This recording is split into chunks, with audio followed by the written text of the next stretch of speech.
ماں کا الفاظ جیسے ہی ہمارے ذہنوں میں آتا ہے تو ایک خوبصورت سا ایک عجیب سی ہمیں ایک احساس ہوتا ہے، بہت خوبصورت احساس، ایک ٹھنڈک سی فیل ہوتی ہے۔ ماں جس کے بھی پاس ہوتی ہے تو سمجھ لیں کہ آپ کے لیے دعاؤں کا دروازہ کھلا ہوا ہے۔ بلکہ ماں جب اس دنیا سے رخصت بھی ہو جاتی ہے، جب بھی وہ ہمیں دعا دیتی رہتی ہے۔ ماں جب زندہ ہوتی ہے تو شاید ہم اس کی اتنی اس کی اہمیت فیل نہیں کرتے ہیں۔ جب ماں چلی جاتی ہے تو اس کی ایک ایک بات کہی ہوئی یاد آتی ہے، کیونکہ مجھے اس بات کا اس لیے احساس ہے کہ 1 سال پہلے میری امی بھی اس دنیا سے چلی گئی تھیں۔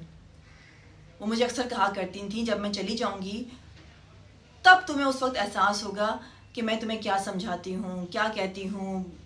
ماں جو کہتی ہے وہ صحیح کہتی ہے۔ تو میں اس وقت امی سے ہنس کے میں ٹالتی بات کو کہ امی آپ کہیں نہیں جانے والی، ابھی تو آپ نے بہت جینا ہے، ابھی آپ نے ہمارے بچوں کی شادیاں دیکھنی ہیں، ابھی تو آپ ہمارے سر پہ رہیں گی، اسی طرح ہمیں سمجھاتی رہیں گی، ہمیں ڈانٹتی رہیں گی۔ لیکن وہ چلی گئی اچانک سے۔ بچہ جب ماں کے پیٹ میں آتا ہے تو جنت اس کے قدموں میں اسی وقت آ جاتی ہے۔ اللہ تعالیٰ فرماتا ہے کہ ماں کے سامنے بلکہ والدین کے سامنے اف تک نہ کرو۔ ہمیں آدھی رات کو بھی ہمارے والدین اگر ہمیں آواز دیں تو ہم بغیر کسی عجلت کے، نخرے کے، کسی بھی بات کے ہم فوراً اٹھ جائیں۔ نبی پاک صلی اللہ علیہ وآلہ وسلم فرماتے ہیں کہ اگر میری والدہ زندہ ہوتی اور میں نماز کے لیے کھڑا ہو جاتا اور اسی وقت میں اپنی نماز شروع کر دیتا اور اسی وقت میری والدہ اگر مجھے آواز دیتی محمد، تو میں اپنی نماز توڑ دیتا۔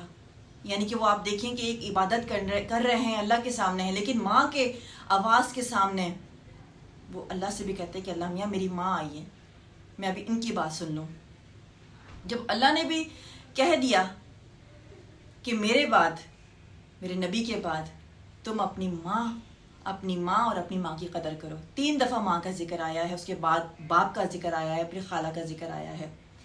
ہم اپنی ماں کی خدمت میں کوئی بھی کمی نہیں چھوڑتے، بہت خدمت کرتے ہیں اپنی ماں کی۔ بعض گھروں میں تو ماں کو سر آنکھوں پہ رکھا جاتا ہے، اس میں کوئی شک نہیں ہے، اور لیکن بعض گھروں میں ماں کی اتنی اہمیت نہیں ہوتی۔ لیکن دوسری طرف اگر ماں جنت ہے تو باپ جنت کا دروازہ ہے۔ میں نے ایسے بہت سے گھروں میں دیکھا ہے کہ جہاں باپ کو دیکھ کر لگتا ہے کہ یار یہ اس گھر کا باپ ہے یا اس گھر کا کوئی ملازم ہے، کوئی نوکر ہے۔ یقین کریں کہ اس کا حلیہ بھی ایسا ہوتا ہے اور بالکل وہ اسی طرح سے ایک کونے میں بیٹھا ہوتا ہے، وہ بھی زمین پر۔ اسے میں نے گھرانے اپنی آنکھوں سے دیکھے ہیں۔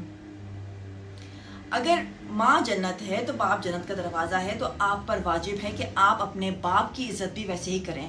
اگر آپ کا باپ ریٹائر ہو گیا ہے اور وہ کمانے کے اب قابل نہیں رہا تو اس کا کیا مطلب ہے کہ ہم اپنے باپ کی انسلٹ شروع کر دیں اور ماں کو اس لیے برداشت کریں کہ چلو اب ماں ہمارے بچے پال رہی ہے، گھر کی سبزیاں مجھے کاٹ رہی ہے، ہمارے گھر کی دیکھ بھال کر رہی ہے، کہ ہم جب گھر سے باہر جاتے ہیں تو وہ ہمارے گھر کی دیکھ بھال کرتی ہے ایک نوکر کی طرح۔ ایسا نہیں ہونا چاہیے۔